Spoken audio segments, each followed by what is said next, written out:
Party ఫిరాయింపు ఎమ్మెల్యేలపై ఇవాళ సుప్రీంకోర్టులో కీలక విచారణ జరగనుంది. గత విచారణలో స్పీకర్తో పాటు పార్టీ మారిన ఎమ్మెల్యేలకు నోటీసులు జారీ చేసింది సుప్రీంకోర్టు. దీంతో ఇప్పటికే ఫిరాయింపు ఎమ్మెల్యేలకు స్పీకర్ కార్యాలయం నోటీసులు అందించింది. 10 నెలలు దాటినా ఎందుకు పార్టీ ఫిరాయింపులపై నిర్ణయం తీసుకోవడం లేదని స్పీకర్ తరపు న్యాయవాదిని ప్రశ్నించిన సుప్రీంకోర్టు నిర్ణీత గడువులోగా నిర్ణయం తీసుకోవాలని ఆదేశించింది.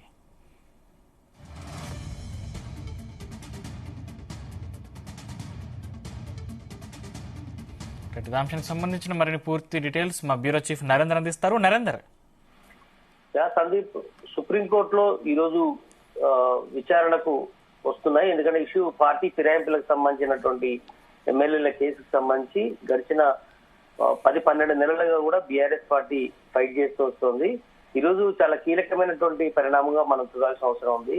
ఎందుకంటే గతంలో హైకోర్టు తలుపు తట్టారు, అక్కడ న్యాయం జరగలేదు. దాని తర్వాత స్పీకర్ని కలిశారు.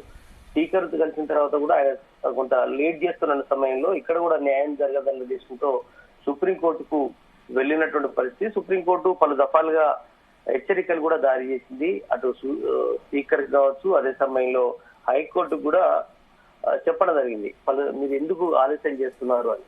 బట్ ఈ రోజు చాలా కీలకమైనటువంటి పరిణామంగా మనం చూడాలి. ఎందుకంటే 10 నెలలు దాటినా ఎందుకు పార్టీ ఫిరాయింపులపై నిర్ణయం తీసుకోవడం లేదని స్పీకర్ తరపు న్యాయవాదిని సుప్రీంకోర్టు ప్రశ్నించిన నేపథ్యంలో ఈ రోజు ఖచ్చితంగా ఈ గడువులోగా నిర్ణయం తీసుకోవాల్సిన అవసరం ఉందన్నటువంటి విషయం మీద తన ఒపీనియన్ చెప్పే అవకాశం అయితే కనిపిస్తుంది.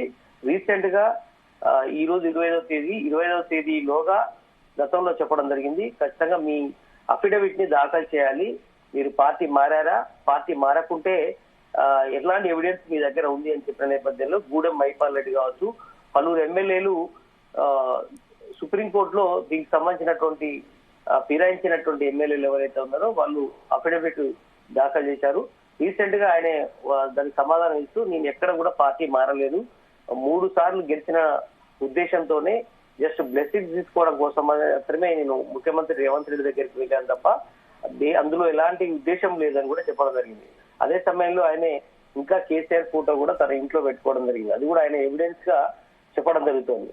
అంతేకాకుండా ఆయన ఈ మధ్య కాలంలో పార్టీకి బీఆర్ఎస్ పార్టీకి ఎవ్రీ మంత్ కొంత డొనేషన్ చేస్తూ ఉన్నారు. అంటే వాస్తవానికి బీఆర్ఎస్ పార్టీ ఎప్పుడైతే అపోజిషన్ పార్టీకి వచ్చిందో అప్పటి నుంచి కూడా బీఆర్ఎస్ ఎమ్మెల్యేలు తన ఎమ్మెల్యే జీతం నుంచి కొంత అమౌంట్ థౌజండ్స్ ఆఫ్ అమౌంట్ అది నెల కట్ అయిపోయి బీఆర్ఎస్ అకౌంట్ లోకి వెళ్తున్నటువంటి స్లిప్ ఏదైతే ఉంటుందో ఆ స్క్రీన్ షాట్ ని కూడా ఆయనే ప్రొడ్యూస్ చేసే ప్రయత్నం చేస్తున్నారు.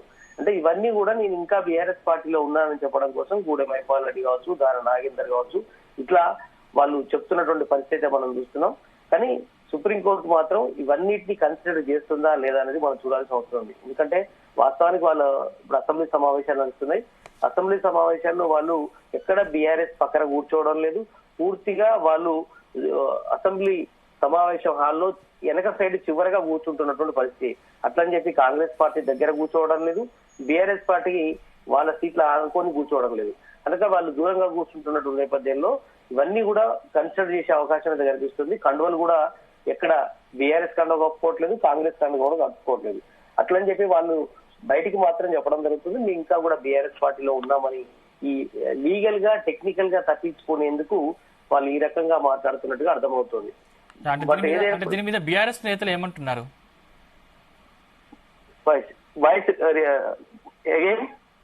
అంటే దీని మీద బీఆర్ఎస్ నేతలు ఏమంటున్నారు? బీఆర్ఎస్ వాళ్ళు చాలా క్లారిటీ చెప్తూ ఉన్నారు, మేము ఎట్టి పరిస్థితుల్లో వాళ్ళు కేవలం నాటకాలు ఆడుతున్నారు. ఎట్టి పరిస్థితుల్లో కూడా మేము వాళ్ళ పార్టీ మారింది వాస్తవమే, వాళ్ళు కండవ కప్పుకున్నది వాస్తవమే. ఖచ్చితంగా వాళ్ళ భవిష్యత్తులో వాళ్ళ మీద వేటు పడడం ఖచ్చితంగా ముమ్మాటికి ఉండబోతుంది. ఖచ్చితంగా అక్కడ ఉప ఎన్నికలు వస్తాయి. పార్టీ మారినటువంటి 10 మంది ఎమ్మెల్యేలు, 5-6 మంది ఎమ్మెల్సీలు కూడా ఉన్నారు. బట్ ఎమ్మెల్సీల విషయం పక్కన పెడితే ఇక్కడ వాళ్ళ గడువు అయిపోతుంది. అని ఎమ్మెల్యేలకు సంబంధించి మాత్రం ఇంకా 3.5 సంవత్సరాలు ఉంది. బట్ త్వరగా ఎన్నికలు వస్తే ఖచ్చితంగా కూడా ఆ స్థానాల్లో మేము పోటీ నిలబెడతాము, ఖచ్చితంగా వాళ్ళను ఓటమి చెందిస్తామన్నటువంటి విషయం కూడా చెప్పడం జరుగుతుంది.